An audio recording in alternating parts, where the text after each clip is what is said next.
चलिए अब पग विचलन विधि के बारे में पढ़ें। दिए गए सारणी में स्तंभ 4 में लिखे मानों को देखिए। सभी मान 15 के गुणज हैं। यदि हम स्तंभ 4 के सभी मानों को 15 से भाग दे दें तो हमें fi से गुणा करने के लिए छोटी संख्याएं प्राप्त हो जाएंगी। यहाँ 15 प्रत्येक वर्ग अंतराल की वर्गमाप है। अतः मान लें कि ui बराबर xi माइनस a बटे h है, जहाँ a कल्पित माध्य है और h वर्ग माप है। अब हम सभी ui परिकलित कर लेते हैं और पहले की तरह ही प्रक्रिया जारी रखते हैं, अर्थात fi ui करते हैं, फिर सिग्मा fi ui ज्ञात करेंगे। आइए h बराबर 15 लेकर एक सारणी बनाएं, जो कि कुछ इस प्रकार दिखेगी।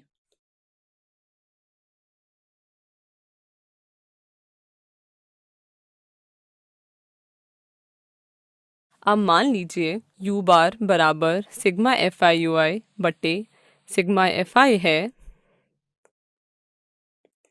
यहाँ भी हम u बार और x बार में संबंध ज्ञात करेंगे। हमें प्राप्त है, अब सारणी से a, h, sigma fi ui और सिग्मा fi के मान प्रतिस्थापित करने पर हमें प्राप्त होता है x बार 62। अतः विद्यार्थियों द्वारा प्राप्त किया गया माध्य अंक 62 है। माध्य ज्ञात करने की उपरोक्त विधि पग विचलन विधि कहलाती है। कृपया इसे अपनी कॉपी में नोट कर लें। ध्यान दीजिए कि पग विचलन विधि तभी सुविधाजनक होगी जबकि DI में कोई सार्व गुणनखंड है। तीनों विधियों से प्राप्त माध्य एक ही है। कल्पित माध्य विधि और पग विचलन विधि प्रत्यक्ष विधि के ही सरलीकृत रूप हैं। सूत्र x बार बराबर a प्लस h u बार का तब भी प्रयोग किया जा सकता है जबकि a और h ऊपर दी हुई संख्याओं की भांति ना हो, बल्कि वे शून्य के अतिरिक्त ऐसी वास्तविक संख्याएं हों ताकि ui बराबर xi माइनस a बटे h हो। कृपया इसे अपनी कॉपी में नोट कर लें। चलिए अब एक उदाहरण देखें पग विचलन विधि पर। आपके सामने एक प्रश्न दिया गया है जो कुछ इस प्रकार है। आपको इस प्रश्न में तीनों विधियों से महिला शिक्षकों का माध्य प्रतिशत ज्ञात करना है। वीडियो को रोकें और प्रश्न को खुद से हल करने का प्रयास करें। चलिए अब इसका हल देखते हैं। सबसे पहले हम प्रत्येक वर्ग अंतराल xi ज्ञात करेंगे, जो कि कुछ इस प्रकार होगा।